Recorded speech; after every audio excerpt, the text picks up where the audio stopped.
If you know Ellowyne Wild, then you know she can wear some crazy outfits. And in this particular video, I'll walk you through construction of her new hat.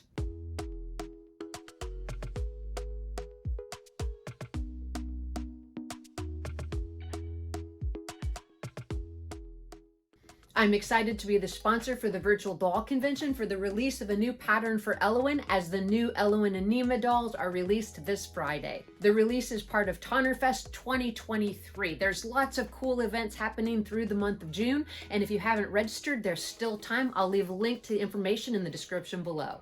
The bucket hat is actually one of 3 elements in the bucket list pattern. Tomorrow, you can stop by the virtual doll convention TonnerFest and see a sew-along video for the jacket, and later this week, I'll release a sew-along tutorial for the dress. Let's go ahead and get started. We're going to grab our fabric as well as the lining fabric that we've selected and stack them one on top of the other. Alternatively, you can also cut them out separately if that's more comfortable for you based on the fabric that you've chosen.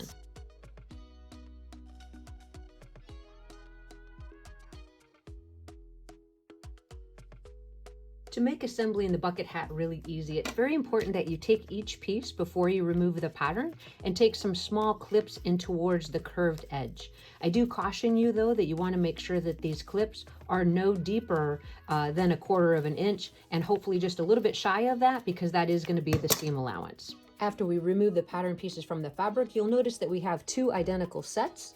We're going to go ahead and construct 2 identical hats, and then we're going to place them right sides together to turn it into that reversible bucket. So the first step in the construction is to take the actual crown of the hat, fold it in half with right sides together, and sew the side seam. We're going to do that with the lining as well, and then we'll bring it back over to the ironing board and press that seam open.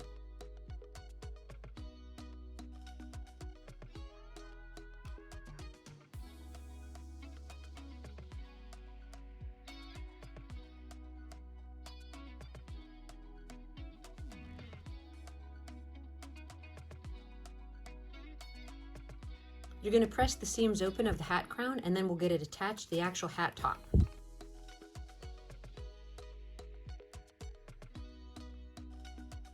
The easiest way that I found to apply the hat top to the actual hat crown is just to leave it with the right side to the inside. You're going to open it up right there at the seam. You're going to take the crown and you're going to place it right sides together, starting right at that seam. You're going to turn the seam down and you're going to sew in the round in your sewing machine, and that way you can manipulate the circle, pulling the raw edges to the raw edges as you sew around.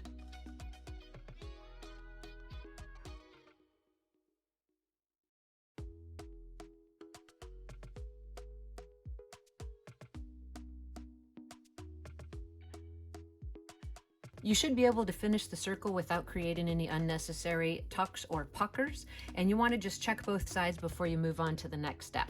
Once you confirm that everything looks good, you're going to grab that second piece and do the exact same thing.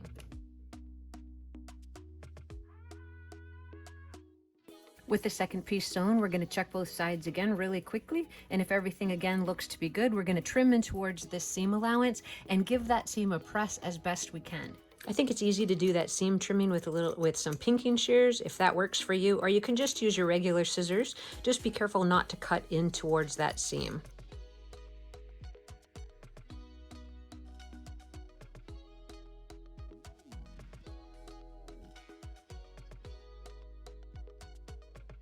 Once you have the crown and top pieces actually ironed, you want to get a quick fit to your doll, because if it's too tight now, it's not going to fit once you finish the hat. So you want to just make sure that you have the right diameter for the doll that you're sewing for based on the actual hairstyle that she has. If she has really big and voluminous hair, it may not fit and you may need to enlarge it slightly. In this case, I think it's going to work out great, so we're going to move on to the next step, and that next step is to grab the actual hat brim, place it right sides together, and sew those side seams.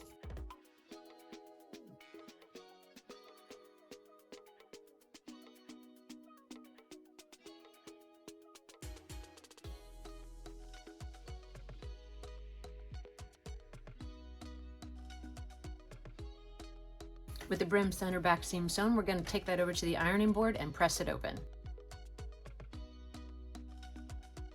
Once you have the seam for the hat brim pressed open, you're going to grab the rest of the hat. Matching the actual seams, you're going to go to the inside of the hat with right sides together and sew in the round just like we did with the other portion of the hat.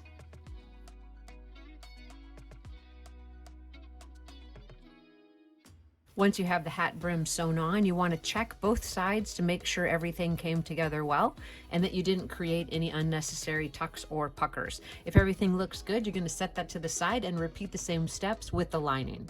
After you've checked both sides of the hat, you're going to go ahead and press that seam up.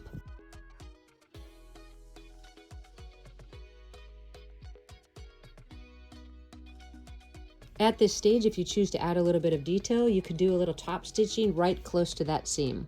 Once you have your top stitching in place, you're going to grab both pieces and place them right sides together. You're going to match the brim raw edges. You're going to sew all the way around and just remember to leave a small opening for turning the hat right side out.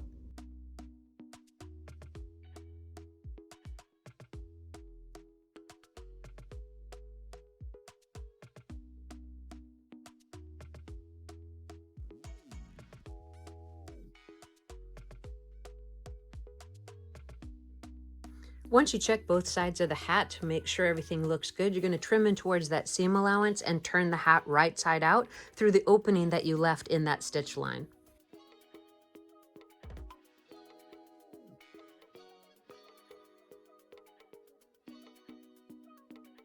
From here, we're going to press the edge. We're going to tuck in the edge where we left that opening and hand finish it, and our project is almost complete.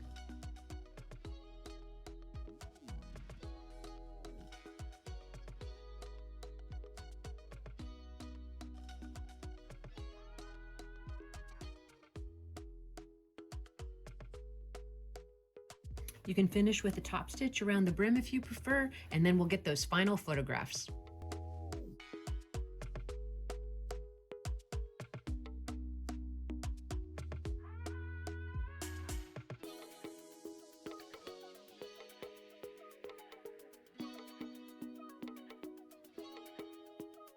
As you can see, I was correct. Ellowyne looks great in anything, including her new bucket list hat. Please list any questions you might have in the comment section below. If you're new to the channel, thanks for stopping by. Please hit that subscribe button, and I'll see you in the next video.